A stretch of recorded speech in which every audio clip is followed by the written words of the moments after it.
These will be my final show performances in London. This will be it. This is it. And when I say this is it, it really means this is it. This is really it. This is the final curtain call.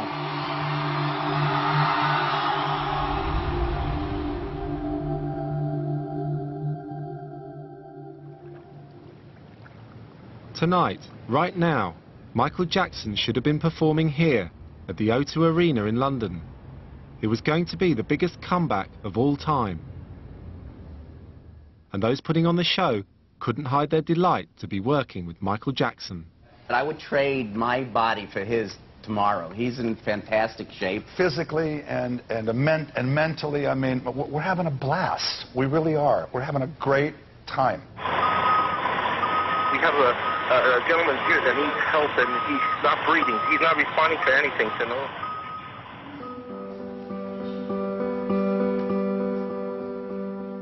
My name is Jacques Peretti. I've been a lifelong Jackson fan. I've written about him and made documentaries about him. I follow the tribulations and the trials. As soon as I heard about Michael Jackson's death, I packed my bags to go to LA. I wanted to try to understand what happened and why we got a memorial service and not a concert. When I got there, I set out to meet people close to Jackson, those who worked with him, defended him, and even tried to save him.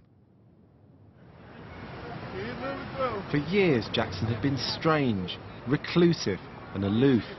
I hoped that somewhere in the tragedy of the last days, I'd discover who he really was.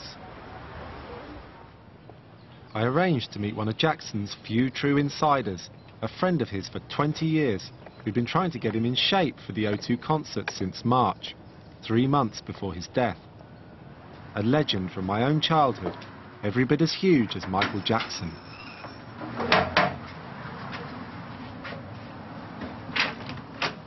Hello. Is that Lou? How are you? Nice to meet you. You too. It's an honour. Thank you. Welcome in. Oh, thank you very much. Thank you. Lou Ferrigno, better known as the Incredible Hulk. Apparently, Jackson had always loved this simple story of a cartoon cutout character, a man transformed from mortal to monster. Tell me how you first got to become Michael's fitness instructor. Well, about 20 years ago, I met Michael through a doctor friend of mine. And he had a big house, he had a beautiful gym, so Michael was there. I met him. So I was like, a friend of mine showed me the gym. So Michael kept staring at me, like smiling like a kid, like a cat. Like, for the first time, he was all excited, like the way you were excited. Right. Just like you, same thing. And then he recommended Michael wanted to get ready for the World History Tour. So this friend of mine told Michael he should train with me because he knew I was the best. Then you fast forward 20 years later, when he got ready for this tour, he instantly called and said, I'd love you to train me again, because he remembered how I trained him before and he trusted me. So over the course of 20 years, we just stayed close friends. This is where Jackson prepared for his comeback, in suburban Los Angeles, in a gym in Lou Ferrigno's back garden.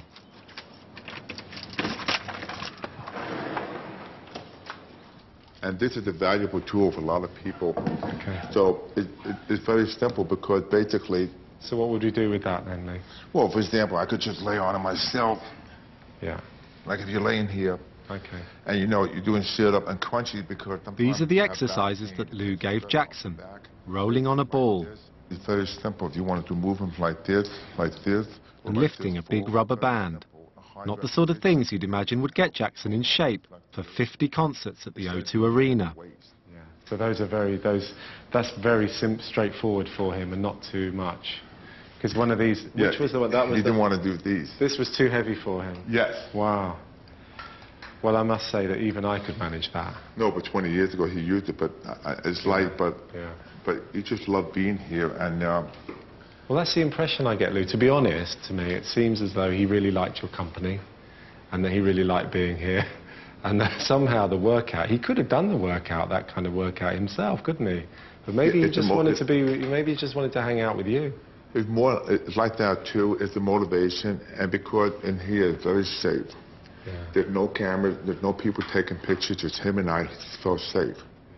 Meeting Lou, it seemed to me that Jackson was there to confide in him, not really to train at all. Was it because he was anxious about the upcoming shows and had no one else to talk to? He was a huge fan of the Hulk because it's about power. He had that power through music. I have that power through the Hulk because every one of us is a little Hulk inside of us. Michael felt like the little Hulk. He told me because of all the pain and anger. You were like the mirror of him. You were like in the mirror. Mm-hmm. Yep. That's really profound. It's really, I'd never thought about that, but that's really true. Similar father. The same thing, you can't change your father. My father's a police lieutenant, but he really abused me. So Mike was abused. So we shared that. But it was interesting that he became a kid all over again because he didn't have the childhood. The Hulk and Jackson shared a common bond. When he was organising for this tour, how did he talk about the tour at all and what he felt about how it was going to be? And oh, he was excited because I asked him about the tour. He said he was not nervous. I said, "You nervous?" And I could see that he was like anxious to train, but he had so much pressure, and the stress was humongous on him. With the concerts just 3 months away, Jackson was sitting in Lou's bungalow, wondering whether he'd be able to cope.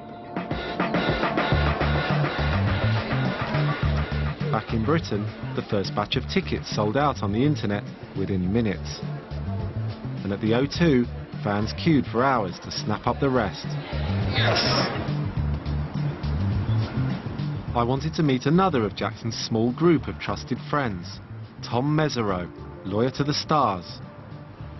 The charges he faces are false and will be battled in a court of law within our justice system.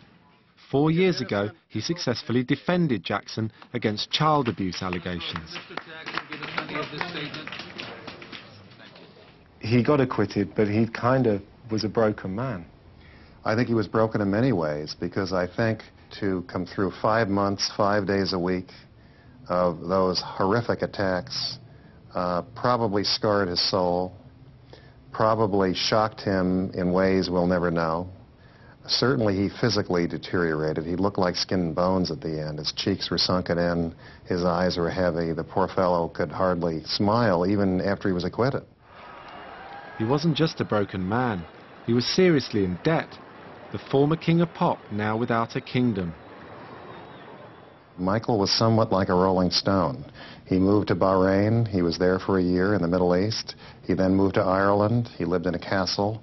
He moved to England, I believe, for a while, or off and on. Then he moved to Las Vegas. Then he moved to Los Angeles. And I think, you know, the trauma of that trial and the reality that he had to leave his beloved Neverland probably caused a lot of confusion in Michael. And I think he had trouble figuring out, you know, where he wanted to land. Some people must have guessed that all was not well with Michael Jackson. Even as the concerts were announced, bookmakers were taking bets that he wouldn't actually make it to the first gig. This is it.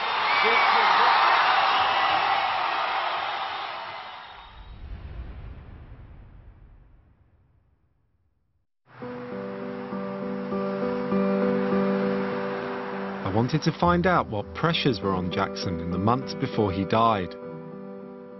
If anybody could tell me, John Covington could. A veteran Hollywood journalist who knew Jackson personally. So John, give me some idea of the kind of financial situation Jackson was in. Michael was spending somewhere in the neighborhood of $20 to $30 million more a year than he could afford to spend. That's what an accountant said that had been through Michael Jackson's finances. Was his greatest fear, though, almost psychologically, losing Neverland? He was on the brink of losing Neverland itself, and that was sort of potent to him. Mm-hmm. It meant he was still a star. If he owned Neverland, he was still Michael Jackson, but if he didn't, he was no one. Neverland was his baby, and he was devastated from what we understand at the thought of losing Neverland. Because in a way, the other debts are just pieces of paper. Exactly. Neverland was something that he felt was, it appears, that he felt was tied directly to his being. Right. Which possibly is why